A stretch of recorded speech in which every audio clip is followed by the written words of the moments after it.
BNP দলীয় যারা candidate তাদের কর্মী সমর্থকরা বেশ কিছু জায়গায় সমস্যা তৈরি করেছেন।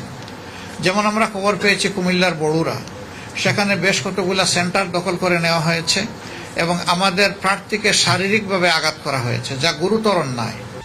তো সেই জায়গায় হঠাৎ করে আমাদের প্রতিদ্বন্দ্বী দলের কিছু লোক তারা বেপরোয়াভাবে ঢুকে পড়েন, তারা ভোটারদেরকে ভয়ভীতি প্রদর্শন করেন এবং অহেতুক তারা এখানে হস্তক্ষেপ করেন। এমনকি সেখানে আমাদের যারা ভোটার এবং সমর্থক তাদেরকে তারা শারীরিকভাবে নাজেহাল করেন। আমরা বিষয়টি শোনার পরে আবার ফিরে যাই সেখানে। এর আগে আমি একবার গিয়ে এসেছি।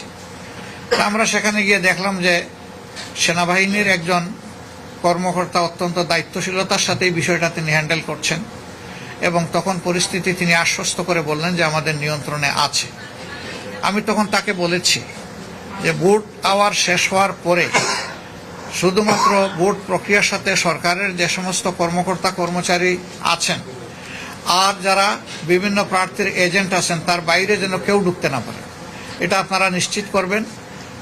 ভিতরের পরিবেশটা এরকম নিশ্চিত করার পাশাপাশি বাইরেও অহেতুক জটলা এবং টেনশন যাতে কেউ সৃষ্টি করতে না পারে সেই বিষয়ে আপনারা আশা করি উপযুক্ত পদক্ষেপ নেবেন।